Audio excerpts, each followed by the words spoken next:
এখন পর্যন্ত দৃশ্যমান কোনো অগ্রগতি হয়নি। এমনকি আমরা গতদিনে দেখেছি নারায়ণগঞ্জের খুনি রেজবিকে তারা জামিন দিয়েছে।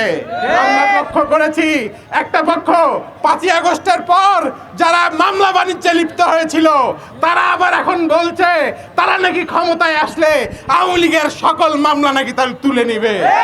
আমরা স্পষ্টভাবে বলতে চাই, আমরা জুলাইয়ের যোদ্ধারা যারা রয়েছি, যারাই ক্ষমতায় আসতে চান, জামাত বিএনপি যারাই ক্ষমতায় আসতে চান, প্রত্যেকে অবশ্যই প্রত্যেকটা গণহত্যার বিচারের পক্ষে থাকতে হবে।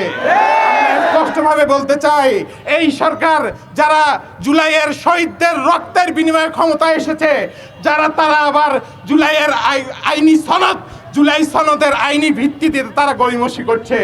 তাদেরকে আমরা স্পষ্টভাবে বলছি, আপনাদের আইনি ভিত্তি কোথায়? জুলাই বিপ্লবের যদি আপনারা যথাযথ মর্যাদা দিতে না পারেন, আপনাদেরকে আগামী প্রজন্ম অবশ্যই কাঠগড়ায় দাঁড় করাবে। উপস্থিতি, আমরা আর কোনো একনায়কতন্ত্র দেখতে চাই না। যারা জুলাইয়ের পরেও আবারও নব্য স্বৈরাচার হওয়ার পায়তারা করছেন, তারাই মূলত জুলাই গণভোটের বিরোধিতা শুরু করেছেন।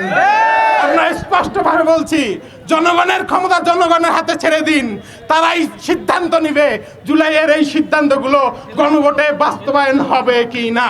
আমরা দেখেছি অসংখ্য ভাইদেরকে গুম করা হয়েছে, খুন করা হয়েছে, আহত পঙ্গুত্ব বরণ করতে হয়েছে। আমরা দেখেছি লক্ষ লক্ষ মামলা দিয়ে সারা বাংলাদেশকে কারাগারে পরিণত করা হয়েছিল।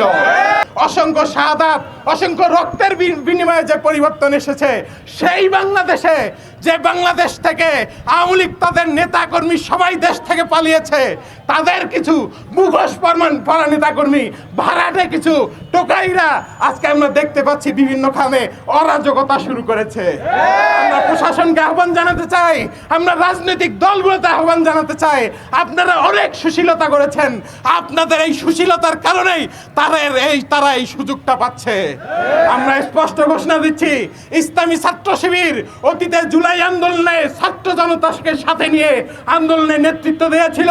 প্রশাসন যদি ব্যর্থ হয়, ইসলামী ছাত্র শিবির এই আওয়ামী দুঃশাসনের বিরুদ্ধে, আওয়ামী লীগের প্রত্যেকটা ক্যাডারের বিরুদ্ধে, নব্য ফ্যাসিবাদের বিরুদ্ধে, পতিত ফ্যাসিবাদের বিরুদ্ধে আমরা ছাত্র জনতাকে সাথে নিয়ে রাজপথে ঐক্যবদ্ধ আন্দোলন করে তুলব ইনশাআল্লাহ। আমাদেরকে আর কোনো ভয় দেখিয়ে লাভ নাই। আমরা শাহাদাতের প্রস্তুতি নিয়ে মাঠে নেমেছি। আমরা স্পষ্ট বলছি, আমাদেরকে আর কোনো ভয় দেখিয়ে লাভ নেই। অবিলম্বে আমাদের প্রত্যেকটা শহীদের রক্তের ঋণ পরিশোধ করতে হবে। সেজন্য দ্রুততম সময়ের মধ্যে জুলাই সনদের আইনি ভিত্তি প্রদান করতে হবে। আজকের এই কর্মসূচি